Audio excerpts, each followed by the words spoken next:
You guys only gave up 6 runs over those 3 games. What are your thoughts on the pitching staff in 3 games? I thought we pitched, overall from the weekend, I thought we pitched it well. Today, I don't think we were, lights out by any means, on the mound. But proud of Drew.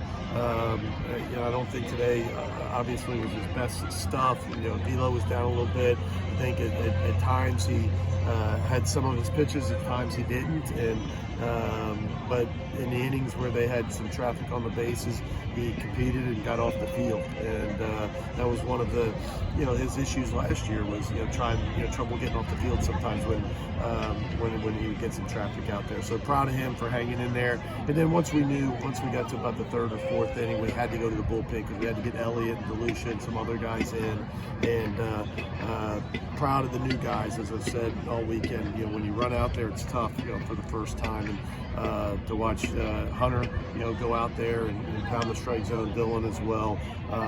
It was good to get them and get in and get their feet wet a little bit. And of course, Jack at the end was terrific. But overall, I thought we pitched it well for the weekend. Good to see Kevin kind of have a game today after the first 2 games. Yeah, he's one of our guys and one of the main I think components to this offense, and I think I mentioned it yesterday. That's why the offense can be good because he's kind of been a little silent the last 2 days, and we've scored 20 runs. And so today was his day, and he gets a hold of a fastball early, kind of breaks the ice for us. But I really thought the big base hit with bases loaded kind of just broke the game open, there. And again, just another big piece of our offense. But there was to see the carry over that big sprint. Yeah, it's neat. And I think you always hope, because you don't know what's going to happen, right? And, baseball's a crazy game, but he's had a really good fall, as you mentioned, in early spring, and there's about 4 guys or so fighting for a couple spots into the lineup, and we'll continue to rotate those guys around. But it was neat.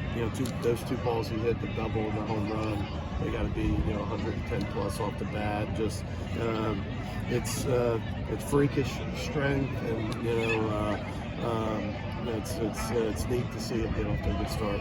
I always talk about maxing innings. You turn the 3 and 4 into the 8, just good to kind of keep going there and not settle in the middle of a big inning. And that's one of the messages that the offense always talks about is kind of putting a chain together and not to have a good at bat, bad at bat, good at bat. Can you bunch them together? But we've done that through the weekend, and that's why we were able to score multiple innings. Where even though we didn't have a ton of hits, and again, it's not just the hits. It's an HBP, it's a walk, it's moving the ball, getting the guy in, moving a runner up.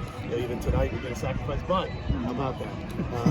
And so, yes, I thought we were able to put some really good at-bats together, and of course, big explanation mark at the home run. Is it hard to call the sacks because of how good the hit? How does your kind of mindset go with this deep of a Well, I think it's twofold this time of year. Sometimes we may force the issue a little bit just because we want to put them in that situation.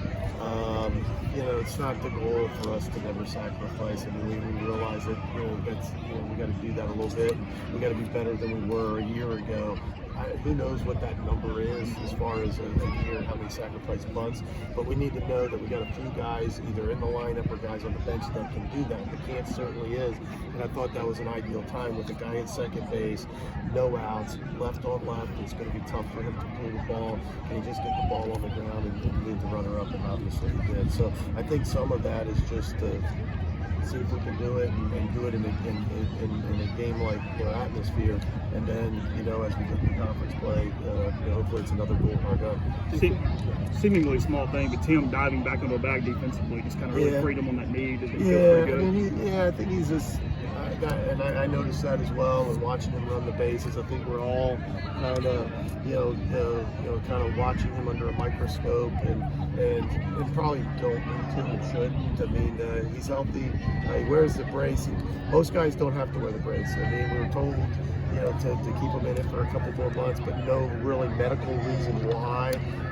He's healthy, and it's great to watch him run around the bases and go first and third. I think he went first and third today. To watch all those movements that he would normally do, I know as a coach, it's a good feeling to know that he is 100%. Going off of that, did you kind of think the defense stabilized a little bit after Friday? Yeah, I was really disappointed on Friday, as probably you noticed. And, you want to.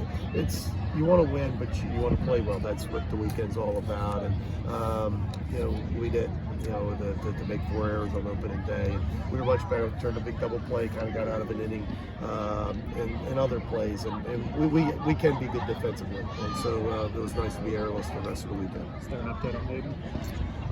Just a tweak in hamstring. He came today when rehab. He still felt it was tight. I don't think it's serious. I think he'll play for sure by the weekend is my guess. But we'll just have to, when he's ready, we'll put him out there. I mean, he didn't do anything today. He didn't even hit. So we need him to be healthy before we run him out there. It's too early to run him out there when he's not 100%. Thanks, Thank you. Thank you.